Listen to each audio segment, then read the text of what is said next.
제가 성령님이 주신 것 같은데 어느 어떤 큰 계기가 있었던 건 아닌데 어떤 살다 보면은 막 고난이라고 생각되는 부분, 걱정이라고 생각되는 부분이 막 닥칠 때가 있잖아요. 그때 다 어차피 하나님이 하신 일이니까 뭐 어떻게 하시겠지라는 마음으로 그냥 주어진 일을 하루하루 살아가는 그런 습관이 좀 생겼어요. 습관이라고 해야 되나요? 성령님이 주신 것 같아요. 제가 어떻게 한 건 아니고. 아멘.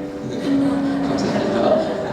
그래서 저희가 가정적으로 개인적으로 큰일이라고 생각되어지는 그런 일이 닥쳤을 때도 하나님이 알아서 다 보호해 주실 거고 어떻게 세팅을 해 나가시려고 하실까, 오히려 기도 제목은 아닐까라는 생각도 했었어요. 그러니까 저희 개인적인 이야기를 해서 죄송하긴 한데 장인 장모님이 이제 예배도 못 나오시고 막 그러시니까 그 회복을 위해서 엄청 기도를 했었거든요. 인간적으로 정말 이렇게 이해가 안 되는 방법이시긴 했는데 혹시 그런 방법으로 예배의 회복을 그렇게 하시는 건 아닐까라는 마음을 주셔서 어머니한테도 그런 말씀을 전해드리고 무엇보다도 예배가 회복되시기를 간절히 기도드립니다 이렇게 말씀을 드렸었거든요. 그런 식으로 부목사님이 아껴주셔서 정말 걱정이 많잖아요. 저희가 경험도 있고. 하지만 그 근심 걱정을 오늘 준비한 찬양으로 고백을 드리면서 그렇게 걱정하지 말고 모든 근심을 하나님께 올려드리는, 맡겨드리는 그런 우리처럼 만난 교회가 되었으면 좋겠습니다. 아멘. 전심으로 하나님을 찬양하며 나가겠습니다.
불쌍히 여겨 구원해 주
함께 받아 주시옵소서. 오늘의 예배를 위하여 우리의 믿음을 위하여 하나님께 기도로 나아가겠습니다.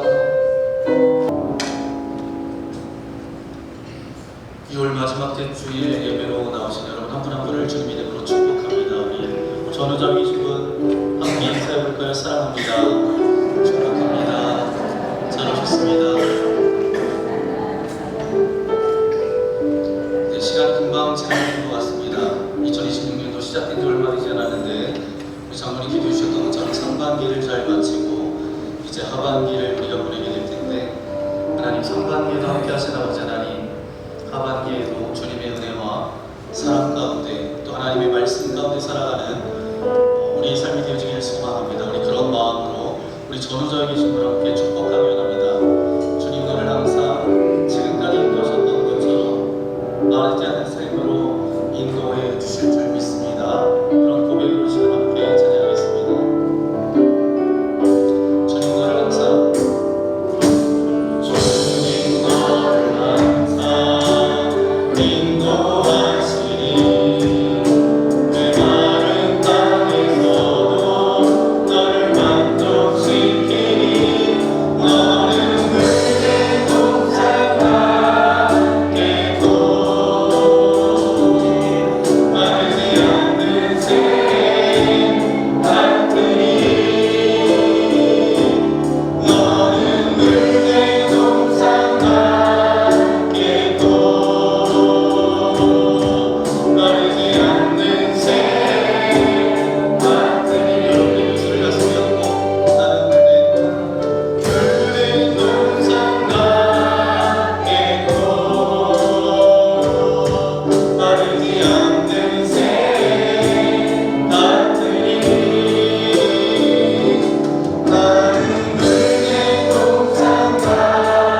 깨고 마르지 않는 샘 같으니 나는 물의 동산과 깨고 마르지 않는 샘 같으니 마르지 않는 샘 마르지 않는 샘 같으니 마르지 않는 샘 마르지 않는 샘 같으니 예배자로 불러신 하나님의 오늘 이제 우리에게 주시는 말씀 우리 총여선교회 회장님 김정신 목사님께서 봉독해 주시겠습니다. 일어나셔서 하나님 말씀을 받겠습니다.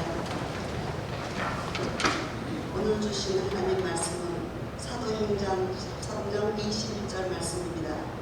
그 후에 그들이 왕을 구하거늘 하나님이 베냐민 지파 사람 기서의 아들을 사울을 40년간 주셨다가 아멘. 아멘. 이는 하나님의 말씀입니다. 아멘. 모두 자리에 앉아주시기 바랍니다. 오늘 본문의 말씀은 원래 21절에서 22절 첫 부분까지 읽어야 되는데 22절은 패하시고 이렇게까지 나옵니다. 오늘 사도행전 43번째 말씀 여러분과 함께 나눕니다. 사도행전 13장 21절 말씀을 가지고 사울 반면교사라는 제목으로 하나님의 말씀을 함께 나누겠습니다. 요새 온 나라가 떠들썩하고 이제 들썩이고 있습니다. 왜 그렇죠? 제가 일부 예배 때 하니까 이제 어떤 분은 주식이라고 웃는 분은 뭔가 이제 있으신 것 같고요. 근데 월드컵 때문에 지금 이제 열기가 굉장히 뜨겁습니다. 좀 전까지 뜨거웠는데 갑자기 식었어요. 제가 중고등부 아이들이 밑에 있는데 계속 목사님 10분 남았어요. 그래서 왜 32강을 들어가느냐 마느냐 이제 아이들이 거의 이제 희박해졌습니다. 근데 저 멀리 북중미에서 월드컵 2026년 월드컵이 열리고 있습니다.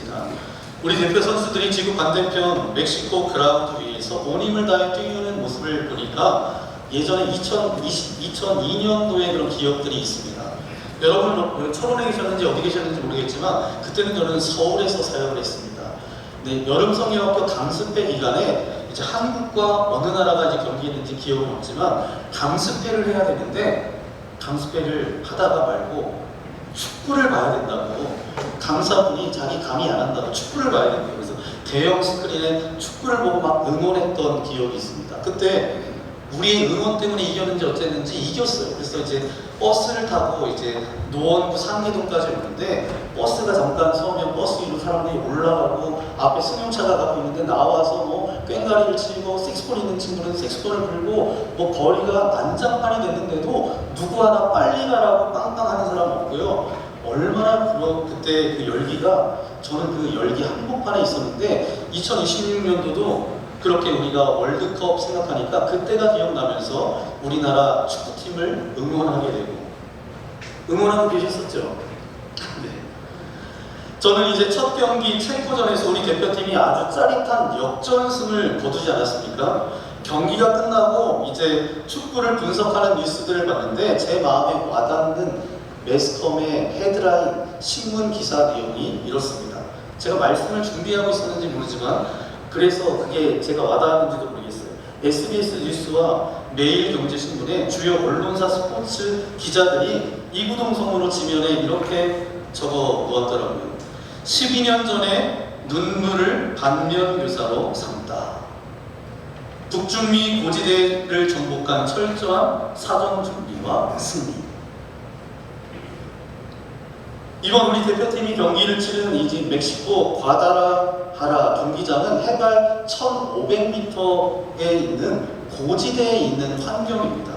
조금만 뛰어도 산소가 부족해서 숨이 턱턱 차오르고 그런 곳이에요. 선수들은 뭐라고 이야기하냐면 이 경기장을 선수들의 무덤이다. 그런 별명이 들 정도입니다. 그런데 기자들이 분석하기를 우리 선수들이 어떻게 그곳에서 끝까지 지치지 않고 강력한 뒷심을 발휘해서 역전승을 거둘 수 있었을까? 그 비결은 바로 12년 전에 뼈아픈 실패를 철저한 반면교사로 삼았기 때문이라는 거예요. 실제로 홍명보 감독이 이끌었던 과거 2014년 브라질 대회 당시에 우리 대표팀은 예방접종 여파와 베이스캠프 이동거리 조절에 완전히 실패하면서 후반전이 되면 체력이 바닥나서 조기 탈락하는 뼈아픈 눈물을 흘린 적이 있습니다. 그런데 이번 대표팀은 그 실패를 그냥 흘려보내지 않았어요. 우리의 과거가 절대 오늘날 똑같은 실패로 자리 잡으면 안 된다라고 철저한 반면교사로 삼았습니다. 그래서 이번에는 대회가 시작되기도 전에 고지대에 미리 캠프를 차리고 산소 부족을 이겨내는 피나는 적응 훈련으로 그렇게 훈련을 했다라는 거예요. 반면에 적응할 겨를 없었던 체코 선수들은 후반전에 체력이 방전되면서 주저앉았고 우리는 완벽한 승리를 거두었습니다.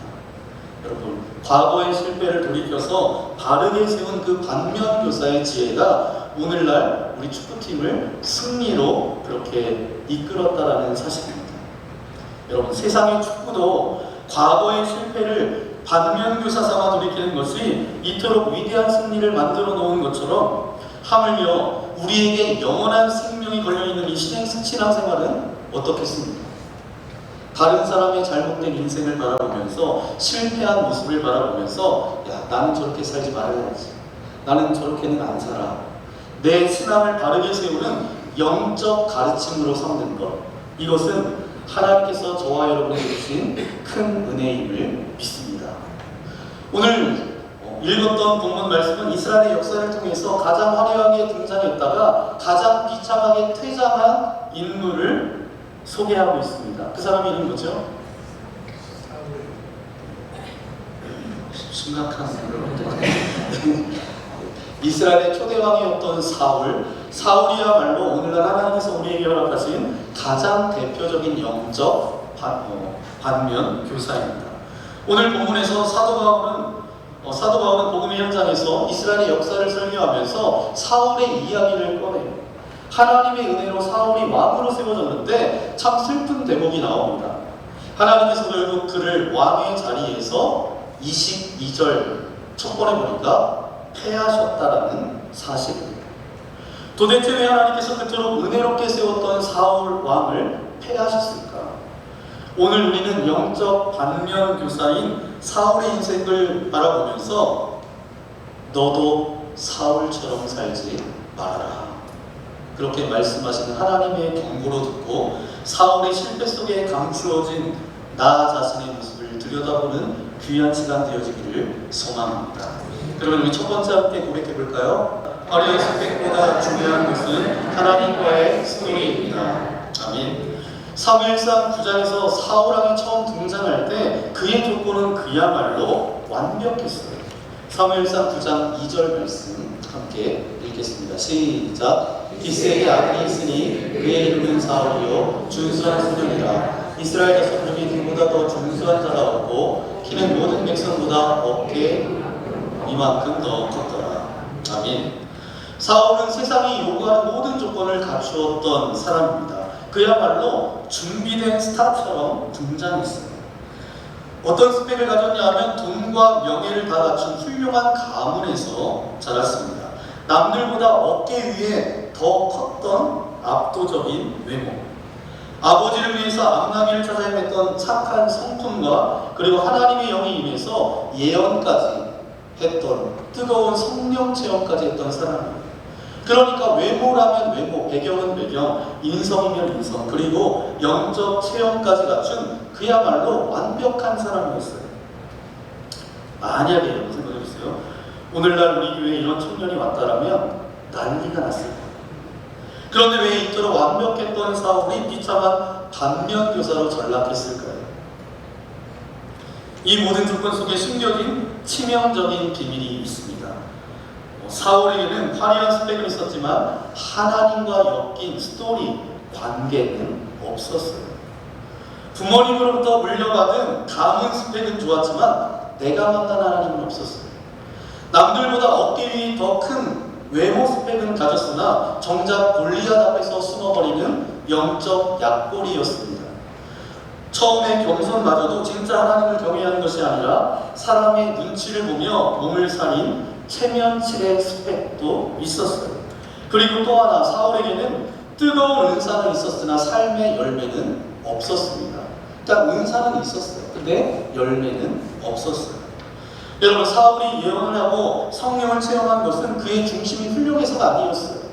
왕의 직분을 감당하라고 하나님께서 임시로 쥐어주신 기능적인 은사였을 뿐입니다.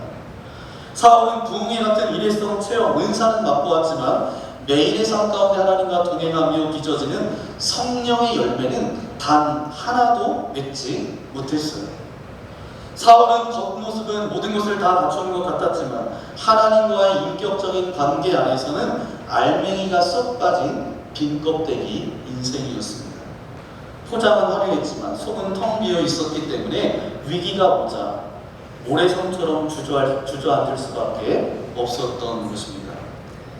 반면 그 다음에 살펴볼 이제 다윗이 등장하는데 다윗은 어떤 사람이었어요? 참으로 초라했습니다. 선지자 사무엘이 왕을 세우기 위해서 집에 찾아왔을 때 아버지 이새조차 다윗을 부르지 않았어요. 자식 숫자에 들어가지도 못할 만큼 존재감이 없던 8번째 막내 아들이었습니다. 외모도 사울에 비하면 아담한 사이즈였고 그의 직업은 뭐였죠? 들판에서 양을 치는 목동이었습니다. 솔직히 여러분에게 여쭤볼게요. 이미 물론 자녀들을 출가시켜서 다 이제 결혼시킨 부모님들도 이 자리에 계신데 만약 우리 교회 청년부에 사울과 다윗이라는 청년이 새로 왔다라고 하면 여러분 누구를 사위 삼고 싶으십니까? 네, 솔직하지 못하신데 눈에 보이는 화려함으로 따지자면 사울은 비교가 불가능한 왕의 제목감이었어요. 그런데 이 화려했던 사울이 왜 그토록 철저하게 몰락하면서 이 땅을 살아가는 믿음의 사람들에게 반면교사가 되었을까요? 그 이유가 있습니다. 우리 두 번째 함께 고백하기 원합니다. 시작! 예배는 해치워야 할 일이 아니라 가장 소중한 만남입니다. 아멘. 우리가 흔히 사울의 몰락이 다윗 때문이라고 생각합니다. 다윗이라는 라이벌이 나타나서 사울이 밀려났다라고 믿기 쉽지만 전혀 그렇지 않습니다. 다윗은 사무엘상 16장이나 등장합니다. 근데 사울의 몰락은 그 전에 사무엘상 13장에서 나타난다는 거예요. 다윗과는 아무 상관없이 사울 자신의 내면으로부터 시작됐다는 거예요. 블레셋과의 거대한 전쟁을 앞두고 있을 때였습니다. 하나님의 군대인 이스라엘 백성들은 전쟁을 치르기 전에 꼭 해야 되는 게 있었어요. 뭐였죠? 예배드리는 거예요. 하나님 앞에 제사 드려야만 했습니다. 그런데 선지자 사무엘은 이제 사울에게 일주일 기다리면 내가 와서 예배를 드리고 제단을 쌓고 그리고 전쟁에 나가라, 그렇게 약속을 합니다. 그러나 약속이 됐는데 7일이 되어도 사무엘이 오지 않자 강한 적들을 마주한 이스라엘 군인들은 두려움에 떨면서 하나둘씩 흩어지기 시작합니다. 마음이 조급해진 사울은 어땠어요? 결국 스스로 번제를 드립니다. 제사장이 아닌 왕이 제사를 증례한 월권행위였어요. 물론 이것도 잘못입니다. 하지만 여러분 분당에서 이제 이미 은퇴하셨지만 지구촌 교회를 섬기셨던 이동원 목사님은 이 본문을 이렇게 끄집어내셨는데 제가 거기에 공감이 되더라고요. 이렇게 말씀하십니다. 사울의 진짜 문제는 형식을 어긴 것이 아니라 예배를 대하는 그의 중심이 무너진 것이다. 여러분 공감이 되세요? 사울이 왜 예배를 드렸죠? 하나님께 예배 드리고 싶어서 드린 게 아니었어요. 흩어지는 백성들을 붙잡기 위해서, 군사들의 사기를 짐작시키기 위해서, 즉 전쟁에서 이기기 위한 수단으로 예배를 이용한 것입니다. 여러분, 우리가 하나님보다 상황을 더 크게 보면 예배는 가장 먼저 해치워야 될 짐이 됩니다. 내 힘으로 상황을 통제하고 싶을 때 우리는 예배를 이용하기 시작합니다. 사울에게 예배는 하나님을 만나는 거룩한 목적이 아니라 빨리 해치워야 되는 일종의 통과 의례이자 종교적 요식 행위였습니다. 어느 대기업 회장님이 늦둥이 아들 하나 뵀습니다. 그러니까 늦둥이 여러분 봐보셨나요? 저도 안 봐서 모르는데 늦둥이를 보시면 그게 그렇게 예쁠 수가 없대요. 이제 이 늦둥이를 봤는데, 아들을 봤는데, 이 아들이 유치원에 다녀왔는데 이제 아버지가 퇴근하고 집에 들어오면 아들이 이제 방문을 열고 불이 나게 달려와서 아버지 품에 안기는 거예요. 이 대기업의 회장이었던 이분이 얼마나 힘이 많겠어요? 피곤한 힘이 얼마나 많겠어요? 그런데 그 피로가 이 아들이 와서 달려들어서 안길 때 피로가 눈 녹듯 녹아지고 너무나 행복했다라는 거예요. 그런데 이제 아들이 초등학생이 되고 이제 못 말리는 중학생이 되더니 언젠가 아버지가 퇴근해도 거실로 나오지 않는 거예요. 그러던 어느 날 아버지가 퇴근해서 문을 열자마자 아들이 예전처럼 환하게 웃으면서 달려들어와 안기는 거예요. 아버지가 이제 가슴이 벅차오르면서 야 아들아 웬일이냐, 아빠가 그렇게 보고 싶었어? 그러자 아들이 아빠 품에서 이런 말을 합니다. 아빠 이번에 새로 나온 그 패드 하나 사주시면 안 돼요? 그 순간 아버지는 아들을 품고 있으면서 그냥 쓸쓸함을 느꼈어요. 아들이 보고 싶었던 것은 아버지 당신이 아니라 아버지의 지갑에서 나올 법한 새로 나온 최신형 그 패드였기 때문입니다. 여러분, 사울의 예배가 바로 이 아들의 모습이었다라는 거예요. 사울은 하나님이라는 존재 자체를 원한 적이 없습니다. 단지 블레셋과의 전쟁에서 이기기 위해서 하나님의 도움이라는 최신형 패드가 필요했을 뿐이에요. 오늘 주일 예배를 드리는 저와 여러분의 모습은 어떻습니까? 주말에 개인적인 약속이 있을 때 우리는 마음속으로 이렇게 말하고 합니다. 오늘 빨리 예배 빨리 드리고 오늘도 있을지 몰라요. 어제 먹다 남은 그걸 또 먹어야 되는데 이제 누가 또 먹을까봐 오늘 예배 마치고 빨리 가서 해치우자. 예배가 내 삶 가운데 가장 존엄한 그 목적이 아니라 내 스케줄을 완수하기 위해서 거쳐야 가야 되는 해치워야 될 대상이 되어버리지는 않았습니까? 하나님은 당신의 얼굴을 구하는 예배자를 원하시는데 우리는 사울처럼 예배라는 형식만 이용하려고 하고 있지는 않았는지 우리 스스로를 돌아봐야 합니다. 사울이 이렇게 예배를 수단화하여 하나님을 모독했음에도 불구하고 사무엘상 14장에 보니까 기이한 일들이 일어납니다. 사울이 치르는 전쟁마다 승승장구해요. 모압과 암몬과 에돔, 블레셋 등 사방에서 이스라엘을 대적하는 이들을 향해서 곳곳에 나가서 전쟁을 치르는데 전부 다 이겨요. 하나님께 버림받기 시작했는데 겉으로는 아무런 문제가 없고 오히려 사업이 잘 되고 삶이 잘 풀리는 것입니다. 우리는 여기서 무서운 영적 교훈을 깨달아야 됩니다.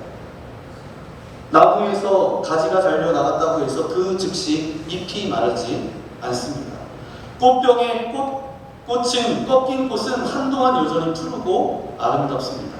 그러나 그것은 살아있는 것이 아니라 이미 죽은 것이고 시들 운명이지.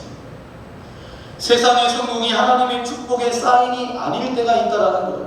영적으로는 다 살았는데도 삶이 잘 굴러가고 있다면 그것은 축복이 아니라 하나님의 가장 무서운 침묵입니다.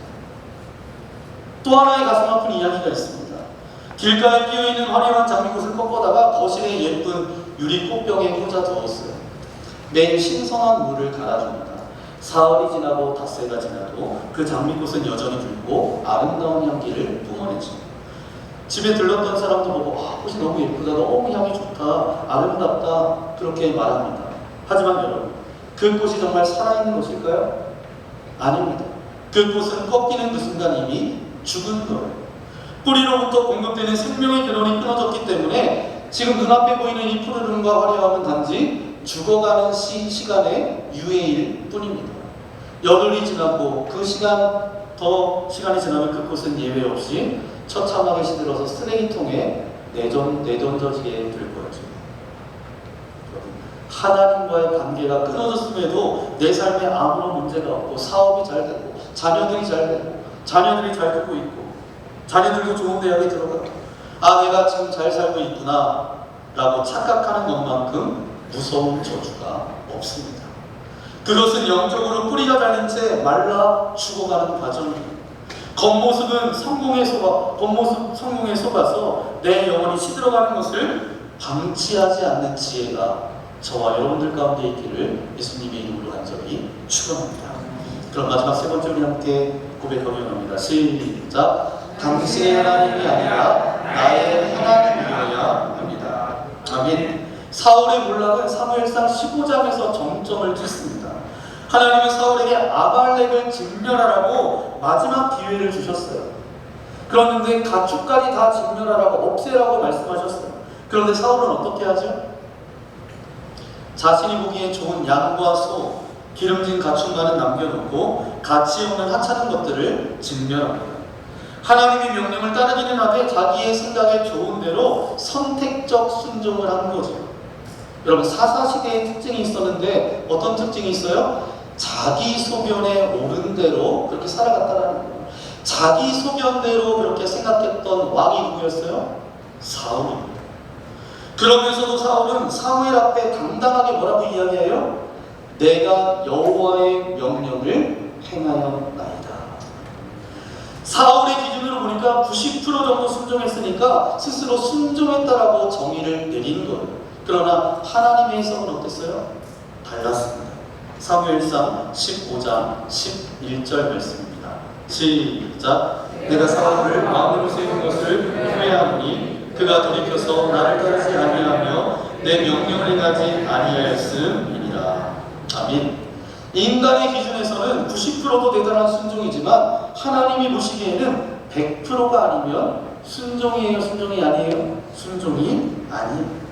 내 기준에 맞춰서 이 정도만 하면 되겠지, 요만큼만 하면 되겠지 타협하는 것은 불순종입니다.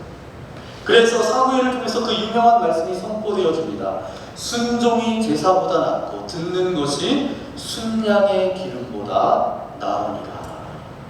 여러분, 예배를 수단화하고 내 기준으로 불순종하는 것은 겉으로 드러난 증상일 뿐입니다. 사울이 몰락한 근본적인 뿌리는 다른 데 있어요. 사울에게는 체험이 있었습니다. 성령 체험도 2번이나 크게 했어요. 그러나 평소에 하나님과 동행하는 개인적인 친밀한 교제는 없었습니다. 부흥회나 수련회 때 반짝 뜨거웠다가 삶으로 돌아오면 하나님을 까맣게 잃어버린 신앙이 사울의 신앙이었습니다. 사울은 평생 하나님과 단 한 번도 친해본 적이 없는 사람이었습니다. 여러분, 1년에 딱 한두 번 명절에만 보거나 어쩌다 큰 행사 때만 만나는 서먹한 친척이 있지 않습니까? 여러분 있어요 없어요? 한번 다 잘 지내시는군요. 만나면 겉으로는 웃으면서 인사하지만 단둘이 방에 남겨주면 숨이 막히고 어색해서 어쩔 줄 모르는 관계 말이죠. 사울과 하나님과의 관계가 딱 그런 관계예요. 과거 부흥회 때 뜨겁게 울면서 성령 체험했던 그런 이벤트는 있었지만 매일같이 하나님과 눈을 맞추고 일상을 나누는 서먹함이 없는 친밀함이 평생 없었다라는 거예요. 여러분 평소에 이렇게 서먹하면 어때요? 내 삶에 진짜 큰 위기가 닥쳤을 때 그분께 상의를 못합니다. 평소엔 연락도 안 하다가 갑자기 어려워졌다라고 연락해서 속을 터놓고 얘기할 수가 없게 됐죠. 블레셋 군거가 들이닥치자 사울은 하나님께 묻지 못했습니다. 하나님이 너무 낯설고 어색했기 때문입니다. 하나님과 서먹하니까 어때요? 당장 눈앞에 사람들의 눈치만 살피고 사람들의 인정에 목숨을 거는 비참한 인생이 되었습니다. 오늘 여러분과 하나님과의 관계는 어떻습니까? 혹시 큰 문제가 생길 때만 마지못해 찾는 어색하고 서먹한 관계는 아닙니까?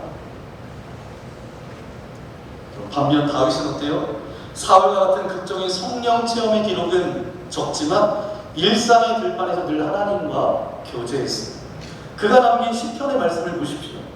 나의 힘이 되신 여호와여 내가 주님을 사랑합니다.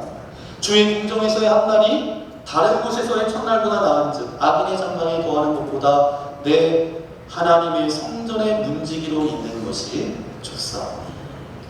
여러분 다윗의 입에서는 늘 어떤 고백이 있었어요? 나의 하나님, 나의 하나님, 나의 하나님, 나의 방패 되신 하나님, 나의 요새 되신 하나님. 그렇게 다윗의 입술에서는 그렇게 고백이 흘러나왔어요.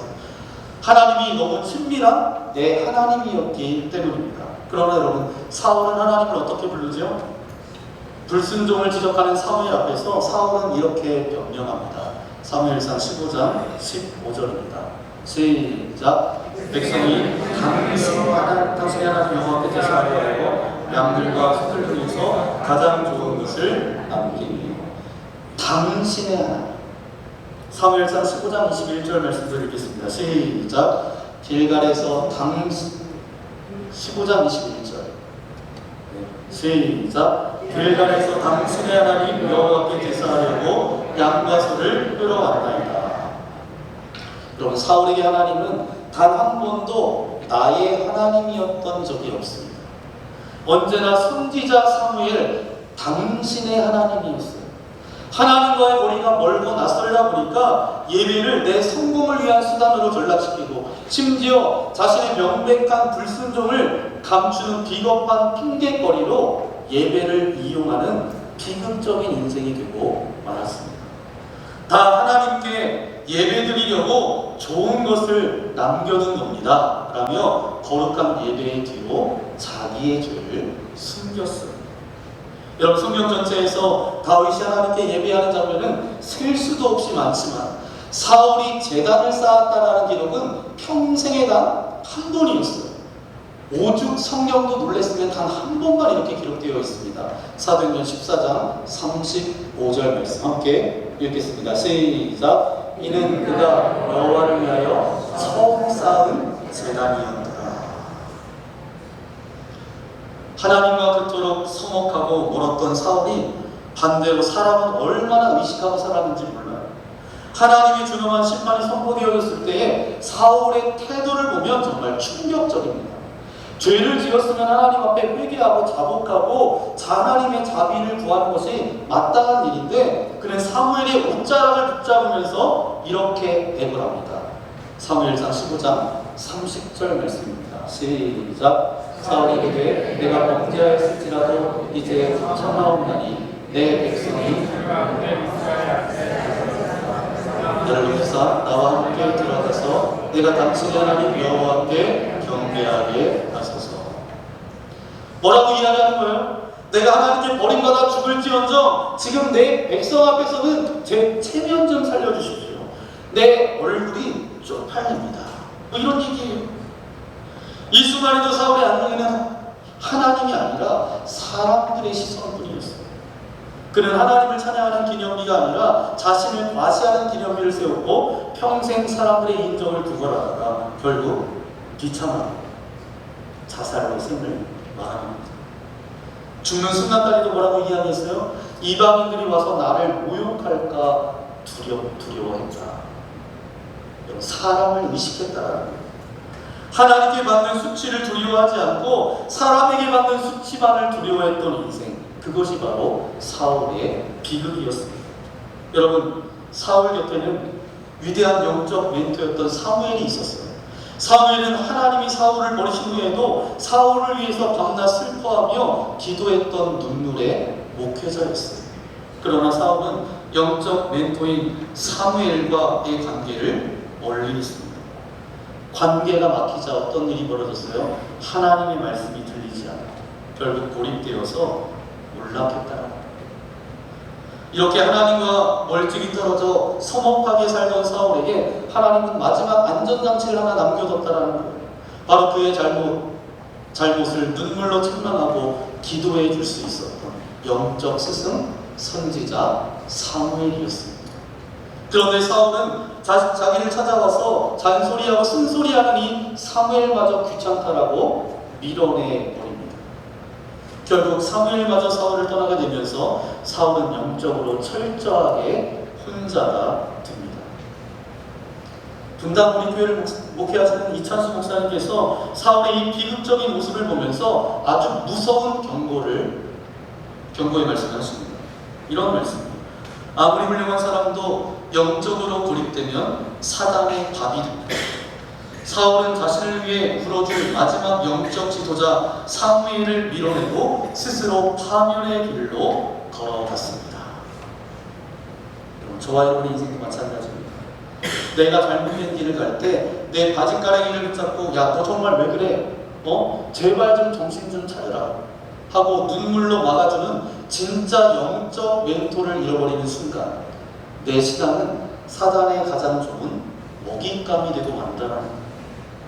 내 귀에 달콤한 말만, 내 마음에 드는 위로만 해주는 사람들 틈에 갇혀서 고립되면 인간이 아무리 대단한 스펙을 가졌어도 순식간에 무너지게 됩니다.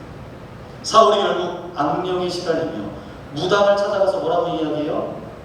내게 사무엘을 보여달라. 그렇게 비참한 괴물로 변한 진짜 이유가 바로 뭐죠? 자기 영혼을 위해 울어줄 마지막 한 사람을 제 손으로 밀어냈기 때문입니다. 나 혼자서도 신앙생활 잘할 수 있어요? 이런 영적 교만이 가장 위험한 신호입니다. 사울처럼 내 귀에 아픈 소리 한다고 영적 멘토를 밀어내는 어리석은 자가 되지 마십시오. 내 영혼을 살리는 사랑의 책망의 귀를 열고 나를 위해 울어주는 믿음의 공동체 안으로 들어오는 저와 여러분 모두가 되시기를 예수님의 이름으로 간절히 축원합니다. 아멘. 오늘 말씀 앞에 우리의 신앙을 돌아봐야 합니다. 목회자와 성도 간의 영적 관계가 건강해야 하나님의 말씀이 내 영혼에 스며들게 됩니다. 사울은 화려하게 시작했지만 비참하게 끝났어요. 오늘 사울이라는 인생의 반면교사는 우리에게 세 가지를 도전해주고 있습니다. 첫 번째는 뭐예요? 예배의 목적을 회복하십시오. 예배는 내 삶의 수단이 아니라 내 삶의 존재, 이유라는 거예요. 지갑만 구하는 늦둥이 아들이 아니라 아버지 품을 구하는 진정한 자녀가 되시기를 소망합니다. 그리고 온전한 순종으로 나아가십시오. 내 생각에 좋은 90%의 순종이 아니라 하나님의 말씀에 100% 엎드리는 순종을 회복하십시오. 하나님과 성악함을 깨뜨리고 당신의 하나님이 아니라 너의 하나님이 아니라 나의 하나님, 나의 방패시요 나의 구원자이시고 나의 생명이시며 내가 의지해야 될 분이십니다. 그렇게 고백하는 저와 여러분 되어주기를 소망합니다. 꽃병에 꽂힌 것처럼 겉모습에 푸른함에 속지 말고 매일 기도의 무릎으로 생명의 뿌리 되신 하나님과 가장 친밀해지는 진짜 복을 누리게 되시기를 소망합니다. 그래서 시편 73편 28절에 이렇게 말씀하고 있어요. 하나님께 가까이함이 내게 복이라. 하나님께 가까이함이 내게 복이라. 사울을 반면교사 삼아 사람을 의식하며 서먹한 당신의 하나님을 섬기는 자들이 아니라 다윗처럼 날마다 주님과 동행하며 나의 구원자 되시고 나의 방패 되시며 나의 요새 되시고 나의 삶을 인도하시는 그 아버지 하나님을 선포하며 나아가는 주님의 온전한 자녀로 살아가시는 저와 여러분 되어주시기를 예수님의 이름으로 간절히 축원합니다. 함께 기도하겠습니다. 주님 감사합니다. 우리 사울의 모습을 바라보며 다시 한번 우리의 모습을 볼 수 있도록 인도하시는 아버지 하나님 감사합니다.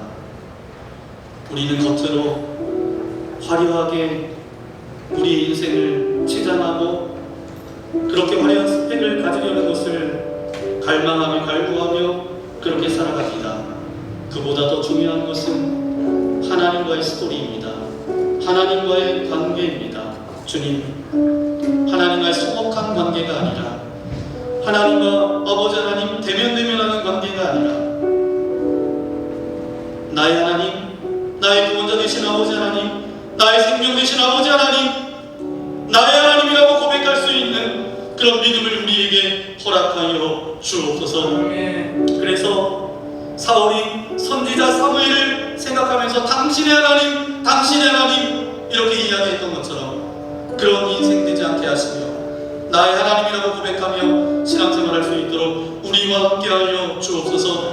예배가 수단이 되지 않게 하여 주시고 가장 소중한 아버지의 시간이 되게 하시고 내 인생 가운데 삶의 존재 이유가 예배가 되게 하여 주셔서 예배의 모든 어떤 우선순위들이 다시 한번 온전히 회복되어질 수 있도록 도와주시고 우리의 예배가 정말 하나님께서 찾으시는 그 한 사람의 예배가 내가 드리는 예배가 되어질 수 있도록 함께하여 주옵소서. 사울을 반면교사 삼고 다윗처럼 하나님의 마음에 합한 자로 살아갈 수 있도록 나와 함께 일어나라고 오늘 말씀을 생각하면서 이 시간 주여 한번 부르고 함께 기도하겠습니다. 주여 거룩하신 아버지 하나님 감사합니다. 우리를 사랑하여 주셔서 오늘도 주님을 예배할 수 있도록 인도하신 아버지 하나님 감사합니다. 사울은 출발이 어려웠습니다. 마지막은 말할 수 없이 비참했습니다. 그 논란의 시작은 예배였고 예배를 통과 은혜로 해치워야 할 것으로 생각했습니다. 그의 논란의 정점은 하나님의 말씀에 대한 불순종, 내 생각에 옳은 만큼만 순종하였다는 그런 가장 근본적인 이유는 하나님과의 관계가 멀어졌습니다. 하나님이 너무 낯설었습니다. 당신의 하나님이 나의 하나님이 아니냐. 그런데 사람은 그렇게 아버지는 그렇게 의식하며 그의 인생이 정말 아버지 절망으로 치달을 수밖에 없었습니다. 우리가 그런 인생 되지 않게 하여 주시고 하나님의 말씀을 통하여서 주님의 음성을 듣게 하여 주시고 예배가 회복되게 하여 주시고 정말 주님께서 기뻐하시는 순종의 삶을 살아갈 수 있도록 우리와 함께하여 주옵소서. 당신의 하나님이 아니라 우리의 삶 가운데 나의 하나님, 나의 구원자 되신 아버지 하나님, 내가 아버지 하나님 바라보며 나아가는 아버지 하나님, 영원한 생명과 구원을 주님께 찾고 나아가는 그런 복된 예배자로 살아갈 수 있도록 우리와 함께하여 주옵소서. 이 모든 말씀 우리 구주 예수님의 이름으로 간절히 기도하옵나이다. 아멘. 오늘 우리의 예배가 하나님께서 기뻐하시는 예배가 되어지기를 소망합니다. 주를 위한 이곳에 라는 찬양인데요, 예배하는 자들 중에 수많은 자들이 주님께 예배한다라고 하지만 주님께서는 슬퍼하십니다. 찾으시는 그 한 사람의 예배자가 없기 때문입니다. 주님께서 찾으시는 그 예배자, 그 한 사람이 내가 되기를 소망합니다. 우리 그런 마음으로 함께 찬양하겠습니다.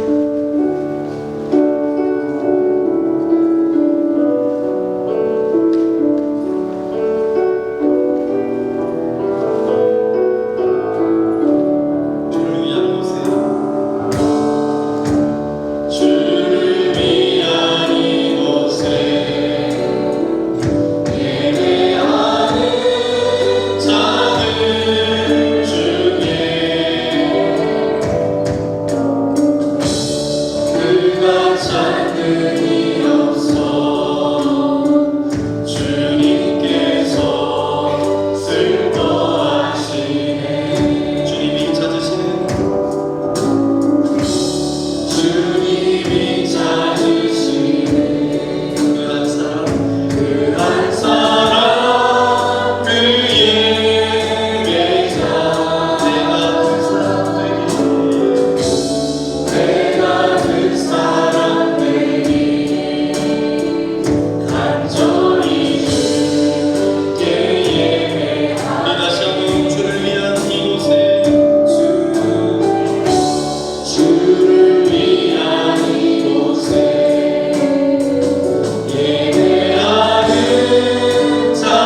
사울의 인생을 반면교사 삼아 우리도 사울과 같은 인생을 살아갈 것이 아니라 하나님의 온전하신 뜻 가운데 살아가기를 소망합니다. 세상적인 화려한 스펙보다 더 중요한 것은 하나님과의 인격적인 만남, 하나님과의 스토리입니다. 주님과의 스토리 이야기가 앞으로도 계속 쓰여질 수 있도록 도와주시고 그 살아계신 주님이 나와 함께 하심을 늘 고백하며 믿음으로 나아갈 수 있도록 우리와 함께하여 주옵소서.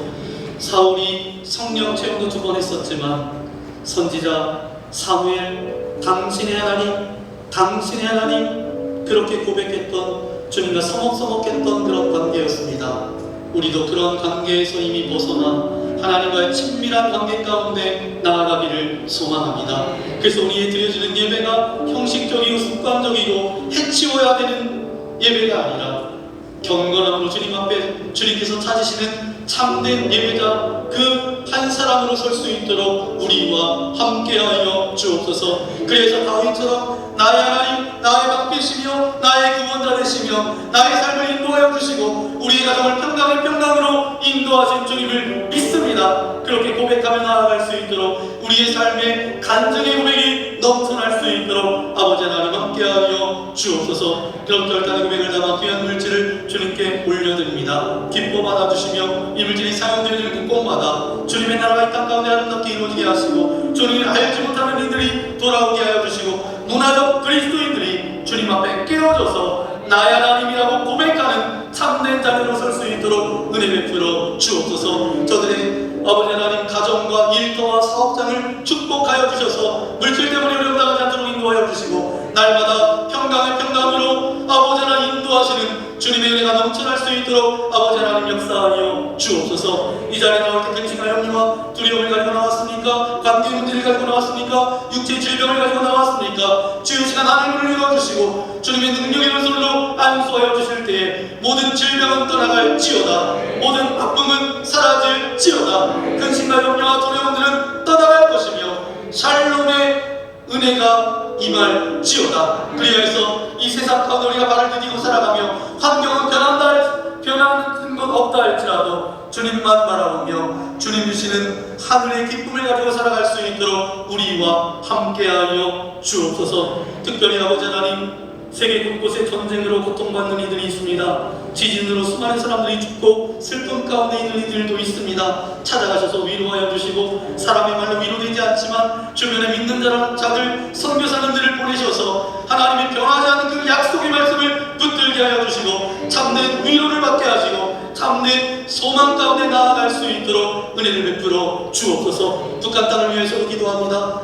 생명을 담보하며 예배하는 저들을 주님께서 기뻐 받아주시고 하루속히 복음으로 통일되어 한자리 모여서 하나님을 예배하며 찬양하는 아름다운 이 나라 이 민족 되어질 수 있도록 함께하여 주옵소서. 6월 한 달을 이제 보내며 7월을 맞이합니다. 하나님, 7월 한 달에는 더 크신 하나님의 은혜와 더 우리와 함께 하시는 주님의 능력과 은혜가 우리 가정과 삶 가운데 넘쳐날 수 있도록 인도하여 주시고, 날씨는 무덥지만 감정을 따라 살아가는 인생들이 아니라 하나님의 말씀을 붙들고 나아가는 주님의 거룩한 자녀로 살아갈 수 있도록 우리와 함께하여 주옵소서. 이제는 우리 구주 예수 그리스도의 크신 은혜와 하나님 아버지의 넓으신 사랑하심과 말할 수 없는 탄식으로 우리를 위해서 대신 간구해 주시는 성령 하나님의 위로교통 함께하여 주시니 사울을 반면교사 삼고 사울처럼 사는 인생이 아니라 하나님 마음에 합한 다윗과 같은 삶을 살기를 원합니다.